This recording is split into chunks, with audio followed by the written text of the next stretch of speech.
Hay que empezar con esto. -40 grados. Pero, a ver, no es un frío que se siente y ya. Es un frío que de verdad quema los pulmones con cada respiro. Es el tipo de frío que congela el metal de tu rifle en un segundo y que hace que el bosque se sienta, no sé, como un laberinto de cristal donde el silencio es absoluto.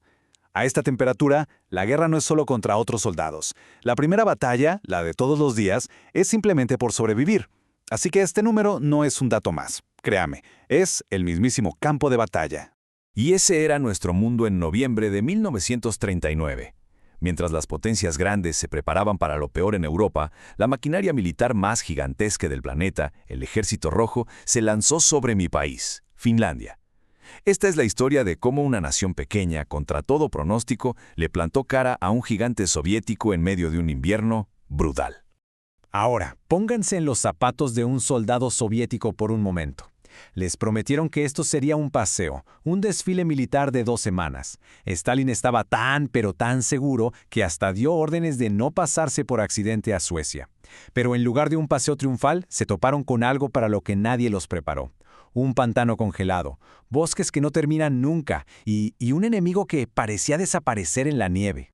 Y creo que esta frase, que se le atribuye a un general soviético ya al final de todo, lo resume perfectamente. Esto no se sintió como una victoria para ellos, fue una verdadera carnicería. El costo en vidas fue tan desproporcionado que cualquier victoria se sentía más bien como una humillación. El territorio que ganaron apenas les alcanzó para cavar las tumbas de sus propios hombres. Entonces la pregunta es obvia, ¿no? ¿Cómo es posible que un ejército tan enorme fuera humillado de esa forma? Bueno, la respuesta es una mezcla de varias cosas. Arrogancia, una preparación pésima y, sobre todo, una subestimación garrafal tanto del terreno como de nosotros. El gigante Goliat no solo se tropezó, sino que lo hizo de la manera más torpe y dolorosa que se puedan imaginar. Es que la diferencia era absurda. Solo vean estos números. 500,000 de sus hombres contra menos de la mitad de nuestro lado. 3,000 tanques contra 30. Y la mayoría de los nuestros ya estaban viejos. Era el clásico David contra Goliat, sí, pero un Goliat que ni siquiera se había molestado en traer las botas correctas para caminar en la nieve. Aquí está la lista de sus peores errores, que para nosotros fueron, una ventaja. Estábamos vestidos de blanco, y ellos con sus uniformes oscuros eran un blanco perfecto. Parecían hormigas sobre un mantel blanco de verdad. Sus tanques y camiones solo podían usar los pocos caminos del bosque, así que se convertían en filas larguísimas de ataúdes de metal, súper fáciles de emboscar. Y si a eso le sumamos que sus comandantes, pues muchos de los buenos habían desaparecido en las purgas de Stalin, les faltaba la creatividad para adaptarse. Claro que todo esto tenía un porqué. Después de firmar un pacto secreto con la Alemania nazi para básicamente repartirse Europa del Este, Stalin nos exigió territorio y bases militares. ¿La razón? Proteger Leningrado. Finlandia se negó. Y como nos negamos, inventaron una excusa. Los soviéticos bombardearon su propio pueblo en la frontera, nos echaron la culpa y 4 días después empezó la invasión. Y es justo aquí donde la historia da un giro increíble. Ante la fuerza bruta soviética, la resistencia finlandesa se volvió otra cosa. Dejamos de ser un ejército convencional para convertirnos en fantasmas, depredadores silenciosos que usábamos el bosque y el invierno como nuestras mejores armas. La noche, lejos de ser un problema, era nuestra mejor aliada.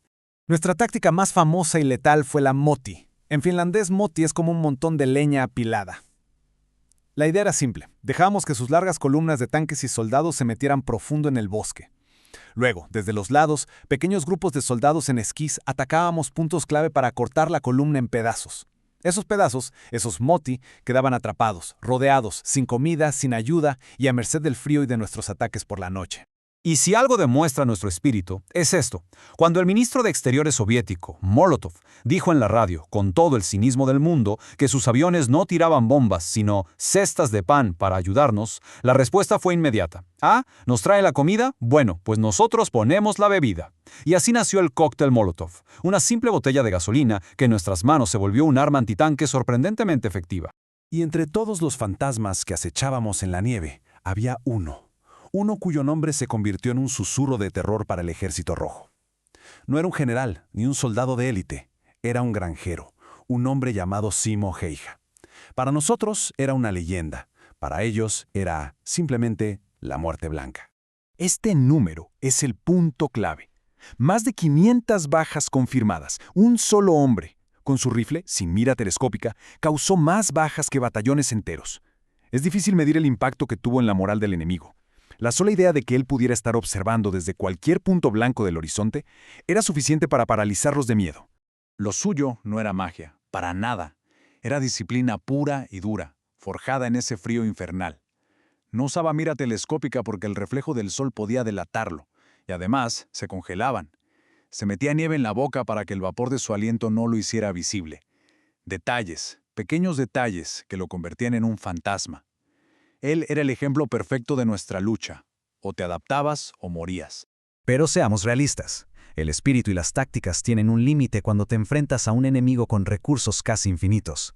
La guerra no podía durar para siempre. El final fue amargo, claro, pero el legado de esta resistencia en el hielo, terminó cambiando el curso de la historia de formas que nadie se esperaba. Humillado por los resultados, Stalin cambió por completo la estrategia. Puso al mando al mariscal Timochenko, y él se olvidó de cualquier táctica ingeniosa. Su plan era brutalmente simple. Concentrar una cantidad de artillería que ni se imaginan en un solo punto del frente y literalmente pulverizarlo todo. Era una apisonadora de fuego y acero que disparaba cientos de miles de proyectiles al día. Y ante ese nivel de poder, la resistencia se volvió imposible. Finlandia tuvo que pedir la paz. Pero miren el costo que pagaron ellos. Por cada soldado finlandés que cayó, la Unión Soviética perdió como mínimo 5 de los suyos. Sí, ganaron territorio, pero el precio en hombres, material y prestigio fue devastador. Si hay una palabra que puede definir lo que pasó en esos meses es sisu. No tiene una traducción fácil. Es una especie de mezcla entre coraje, terquedad y una resiliencia increíble. Es esa fuerza que te hace seguir peleando cuando parece que ya todo está perdido. Perdimos territorio, es verdad, pero fue gracias al sisu que Finlandia siguió siendo Finlandia. Y aquí viene el legado más loco e importante de todos. Al otro lado de Europa, había alguien observando todo con mucha atención: Adolf Hitler. Vio al poderoso ejército rojo hacer el ridículo contra un país tan pequeño, y llegó a la conclusión de que la Unión Soviética era un gigante con pies de barro, un ejército débil y desorganizado. Y esa percepción errónea fue una de las razones clave que lo llevaron a lanzar la Operación Barbarroja en 1941. El error que a la larga le costaría la guerra. Al final, la guerra de invierno nos deja con esta pregunta, ¿no? ¿Puede el espíritu realmente vencer a la fuerza bruta?